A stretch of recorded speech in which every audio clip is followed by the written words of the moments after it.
Tras el descubrimiento de América, el 12 de octubre de 1492, llegó la posterior e inevitable conquista, el choque frontal de dos mundos, en principio antagonistas, pero que con los siglos aprendieron a entenderse, aprendieron a convivir. Eran tiempos durísimos, tiempos de alta exigencia para miles de aventureros, miles de buscavidas que pretendían encontrar en aquel nuevo mundo pues una situación mejor para sus exiguas bolsas, para sus mermadas existencias. Poco valía la vida entonces, y por qué no arriesgarla en una empresa que sin duda alguna podría reportar pingües beneficios. Muchos hombres, muchos españoles viajaron con esa ilusión, con esa ingenua ilusión en algunos casos, hasta el nuevo continente. Pero muy pocas mujeres. Una de ellas, Inés Suárez, iba a protagonizar una de las gestas más asombrosas de todo el periplo americano. Allí, en el Cono Sur, se dio la conquista de Chile, un territorio ignoto y poco querido por los españoles que pretendieron explorarlo. Uno de ellos, Diego de Almagro, el gran adelantado y posterior enemigo de Pizarro, pues sufrió las consecuencias de una tierra hostil y de unos nativos muy agresivos y sobre todo muy aferrados y amantes de su tierra. Los mapuches, los yanocomas, bueno, pues todos estos se plantearon una resistencia a ultranza ante el invasor extranjero. Fue dificilísimo conquistar, someter aquel territorio. La gesta de Chile se sigue recordando en los anales de la más épica aventura. Hoy, Inés Suárez, la extremeña, la valiente e intrépida extremeña que acompañó a su amante Pedro de Valdivia en la conquista de Chile.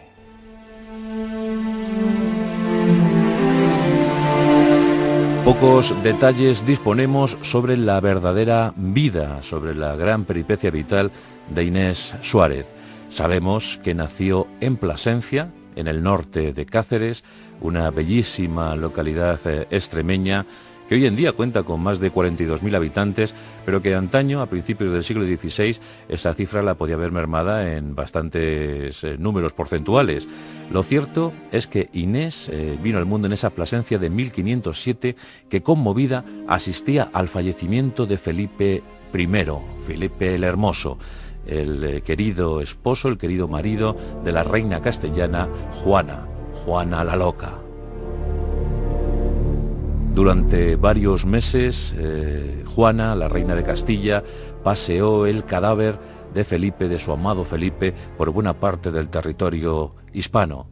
Y esto dicen que trajo consecuencias nefastas para la salud de sus gentes, pues en verdad se dijo que el hedor desprendido desde el féretro del rey castellano consorte, sembró de peste negra todas las latitudes que iba visitando, que iba transitando, nada más lejos de la realidad. Pero aquella leyenda gestó y se comentó muchísimo en ese año de 1507. Era hija de costurera, una mujer modesta, del vulgo, del pueblo, que se ganaba la vida zurciendo, hilvanando, pues el pan para sus hijas, Inés y Asunción. No se conoció progenitor alguno en este clan y se sospecha, algunos dicen que con mucho fundamento, que el abuelo, de oficio ebanista, era el auténtico padre de esas niñas. Por tanto, una relación incestuosa traería al mundo a Inés. Una muchachita que ya dio muestras de su espíritu indomable, de su dureza a prueba de arcabuz, desde sus principios, desde sus orígenes. Abandonó los estudios de forma prematura, como tantos niños de la época, y decidió aprender, o decidieron por ella, que aprendiera el oficio materno.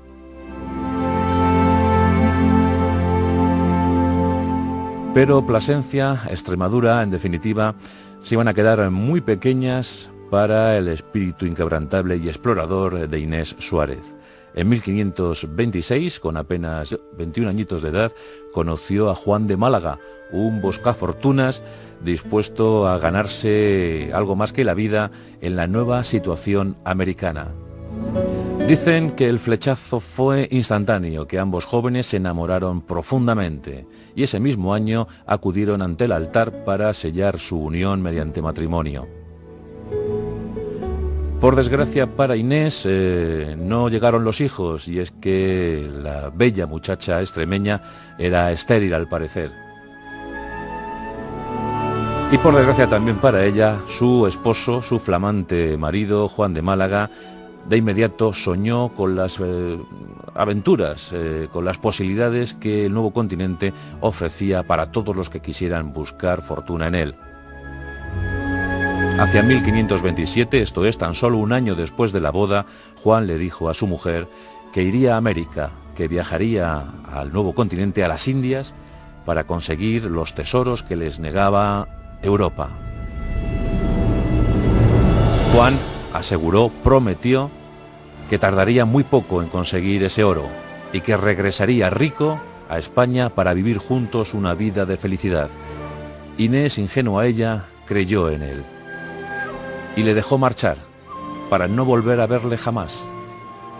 Durante años, Inés esperó anhelante las noticias de su cónyuge, pero estas eran escasas, muy escasas. Sabía que Juan había recalado en tierras de Panamá y que de ahí había pasado a Venezuela. Esto lo conocía por las pocas cartas que le llegaban. Finalmente, las misivas, las epístolas, dejaron de acudir a ella. Y es aquí donde Inés entra en la historia, porque resuelta como era, solicitó licencia real para viajar por sí misma a las Indias y conocer allí el paradero de su esposo. Esta licencia llegó en 1537, es decir, 10 años después de la marcha de Juan de Málaga. ¿Qué habría ocurrido con él? ¿Habría conseguido los tesoros, las fortunas que pretendía? Lo iba a averiguar casi de inmediato. Una vez puesto pie en tierra, Inés indagó. Quiso saber el paradero exacto de su esposo. Preguntó aquí, allá, acullá. Habló con muchos. Le fueron conduciendo a la pista más certera, la más fiable, y ésta le situaba en tierras del Perú. Allí, según se decía, Juan de Málaga se había alistado como soldado en las huestes de los hermanos Pizarro, y junto a ellos había emprendido una de las empresas más colosales de toda la conquista americana, la conquista del Imperio Inca, nada más y nada menos. Esta anexión territorial que le supuso a Pizarro la concesión del segundo marquesado que se otorgaba en tierras americanas tras el de Hernán Cortés. Pizarro fue nombrado en 1539 marqués de la Conquista.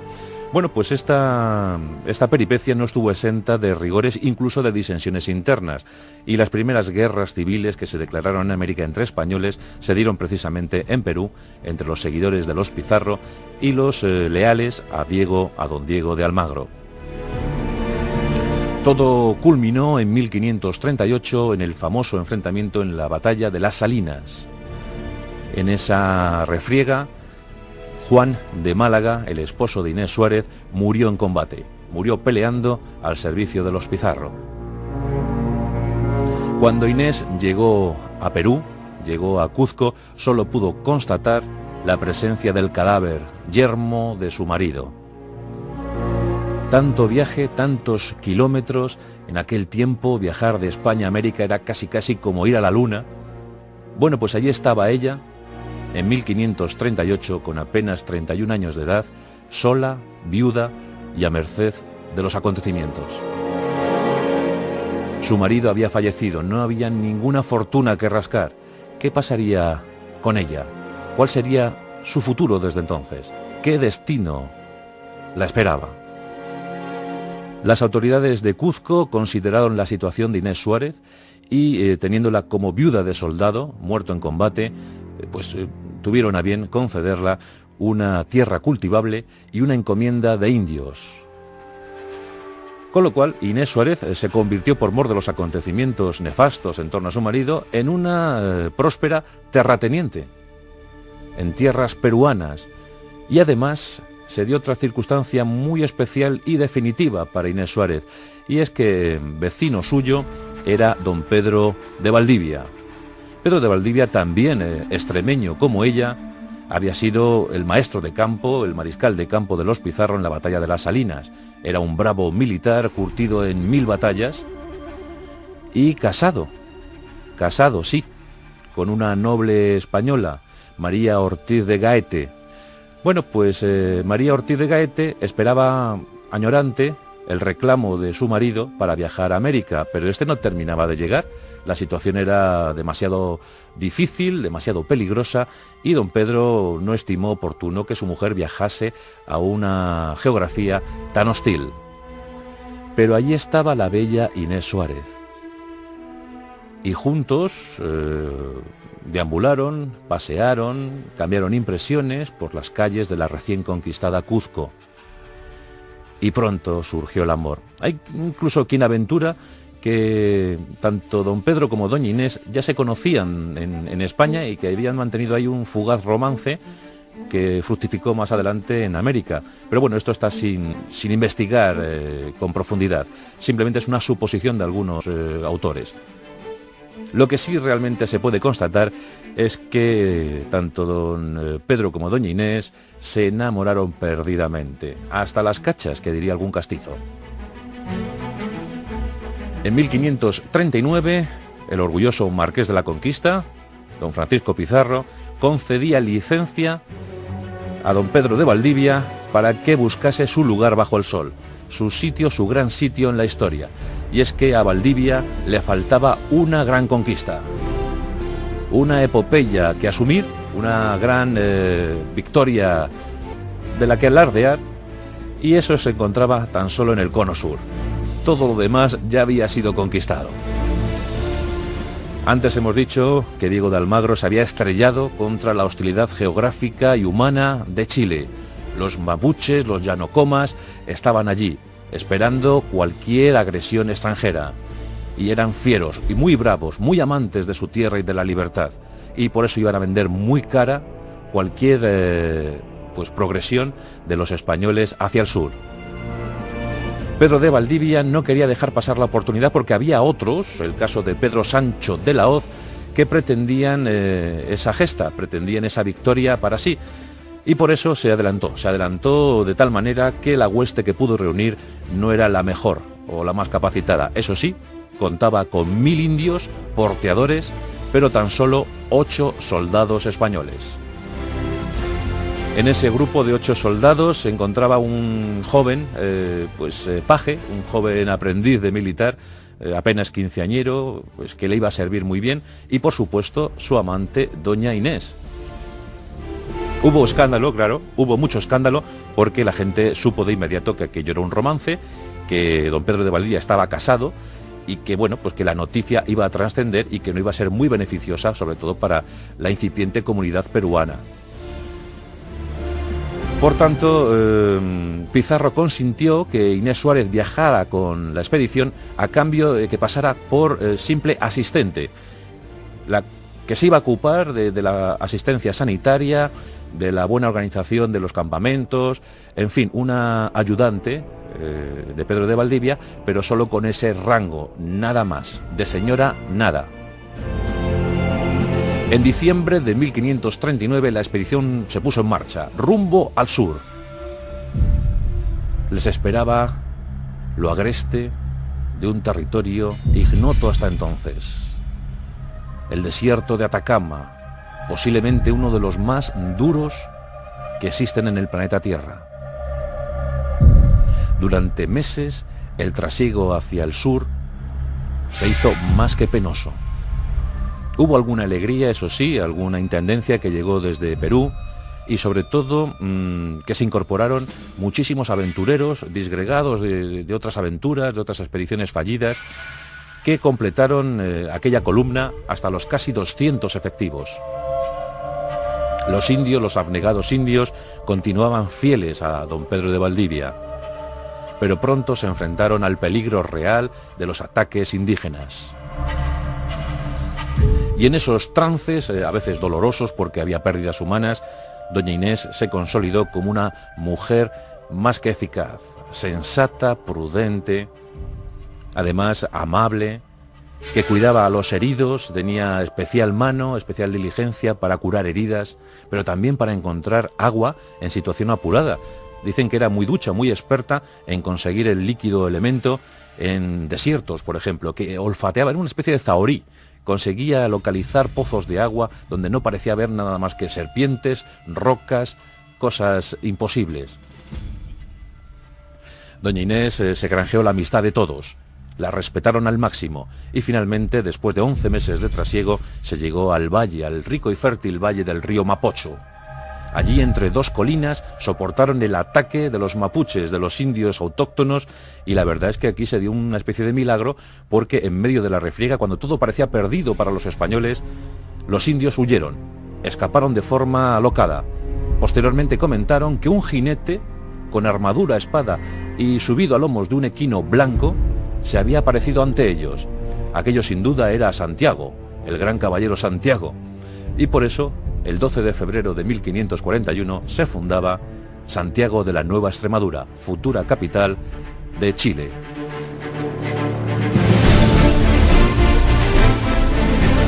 Y desde entonces la obstinación por permanecer en aquel territorio, por asentarse, por crear colonia, por intentar el entendimiento con los elementos nativos. En agosto se capturaron 7 caciques como rehenes amistosos a la espera de evitar un más que presumible ataque indígena. El 9 de septiembre de 1541, el propio don Pedro Valdivia, con 40 jinetes, salía de Santiago para intentar sofocar una rebelión. Y este momento fue aprovechado por los indios para acercarse a Santiago de la Nueva Extremadura e intentar recuperar a sus caciques cautivos. Se cuenta que no menos de 8.000 indios cercaron la angustiada población. Y es aquí donde sale el espíritu rebelde e indómito de Inés Suárez. Al frente de la guarnición se encontraba Alonso Monroy, era el jefe de la guarnición militar, y todos debatían en ese momento qué hacer. Lo más seguro era capitular, entregar a los caciques cautivos y esperar la benevolencia de los indios. Pero Inés se rebeló ante esto y dijo que lo mejor era atemorizar al enemigo, porque tarde o temprano les iban a atacar y les masacrarían. Entonces fue cuando se dirigió a la zona en la que se encontraban los 7 jefes indígenas. Y según cuentan las crónicas, ya con la connivencia de Alonso Monroy, todos habían decidido que lo mejor era el escarmiento e intentar con ello aterrorizar a los indios. Inés Suárez se dirigió a los 2 oficiales españoles que custodiaban la prisión y les dijo que había que decapitar a los indígenas, a los jefes indios. Uno de los oficiales le dijo: ¿y cómo lo haremos? Ella, desenvainando su espada, decapitó al primer cacique y dijo ella: así lo haremos. El efecto de las 7 cabezas cortadas fue atroz entre los indios. Lanzada sobre ellos, provocó que estos se atemorizaran, como en efecto había sospechado Inés Suárez. Y para más engorro de los nativos, la propia Inés ciñó una armadura en su cuerpo, se colocó un casco, subió sobre un caballo y desde allí enardeció la tropa, la otrora enflaquecida tropa de Santiago. Supo lanzar la soflama adecuada para protagonizar un contraataque muy mortífero, muy eficaz sobre los indios, los cuales huyeron en desbandada. Desde entonces la heroína de Santiago, Inés Suárez, una mujer que pudo reunir los pocos animales que quedaban. La población había sufrido el ataque de las flechas incendiarias, habían muerto algunos soldados, pero sobre todo lo que había era hambre. Así que estuvo cuidando con celo pues, cerdos, gallinas, todo lo que pudo encontrar para sustentar, para dar alimento a los escasos pobladores de Santiago. Su acción de aquel día, de aquel 11 de septiembre de 1541, fue recompensada 3 años más tarde por el propio Pedro de Valdivia, quien la concedió una medalla honorífica por su acción del 11 de septiembre. Pero la situación no iba a quedar ahí. Su romance, su amor no iba a fructificar más allá de 1549, año en el que Pedro de la Gasca, virrey del Perú, pues conminó a Pedro de Valdivia a que dejase esa relación pecaminosa, que recuperase a su mujer perdida de España, que la reclamase en su presencia, que un flamante gobernador de Chile no podía estar bajo el amparo de una amante. Y por tanto tuvo que abandonar el lance sentimental con Inés Suárez. Esta, muy apenada, asumió esa decisión y aceptó también casarse con Rodrigo Quiroga, uno de los mejores lugartenientes de Pedro de Valdivia. Así eran las cosas en el Nuevo Mundo. Se casó con él en 1549 y vivió en compañía de este soldado español pues el resto de su vida, hasta 1580, año en el que los dos fallecieron de edad ya muy longeva. En ese tiempo Inés Suárez se confirmó como una espléndida mecenas, levantó con su dinero pues conventos, iglesias, y fue pues yo creo que lo más destacado de la flor y nata de aquella incipiente sociedad colonial, aquella población que a duras penas intentaba abrirse paso en un momento difícil para todos. A los pocos años, Santiago de Chile, Santiago de la Nueva Extremadura, ya contaba con más de 1.500 colonos. 1.500 colonos que pudieron llegar a la futura capital chilena, pues seguramente gracias al empuje de personajes como Pedro de Valdivia y sobre todo al aliento, al estímulo y a la pertinaz obstinación de Inés Suárez, una mujer a prueba de arcabuz. En la actualidad se reivindica la figura de estas féminas que fueron en los tiempos primigenios de la conquista, pues en el caso de Catalina de Erauso, la monja alférez, o la propia Inés Suárez, ahora reivindicada por Isabel Allende, y reivindicada en una novela que se nos ha antojado magnífica, Inés del alma mía, en la que se recrea toda la existencia de esta Extremadura, de esta gente que llegó del corazón más intrincado de España para protagonizar una de las mayores gestas que vio la humanidad. En este caso, la aventura de Inés Suárez, la mujer que se ciñó armadura y que casi se convirtió, a decir de algunos, en la particular Juana de Arco chilena. Hoy en nuestros pasajes de la historia rendimos homenaje a aquellas mujeres que tuvieron que bregar en un siglo difícil que les negaba el pan y la sal, que les negaba la cultura, que les negaba sitios de honor y gloria en la historia. Hoy hemos rendido homenaje a Inés Suárez y a tantas como ella.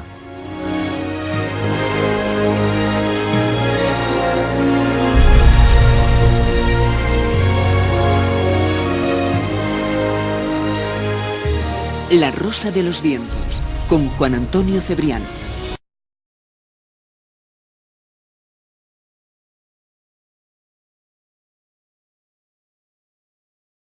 Una de las gestas más asombrosas de todo el periplo americano.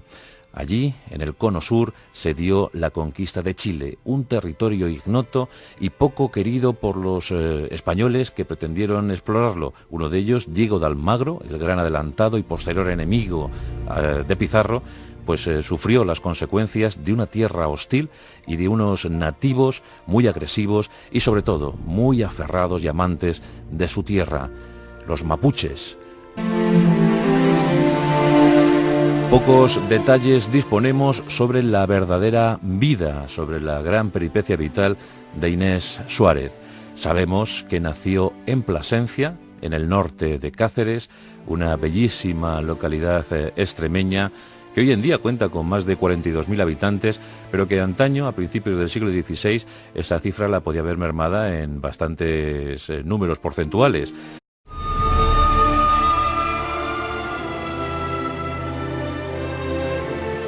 Tras el descubrimiento de América, el 12 de octubre de 1492, llegó la posterior e inevitable conquista, el choque frontal de dos mundos, en principio antagonistas, pero que con los siglos aprendieron a entenderse, aprendieron a convivir.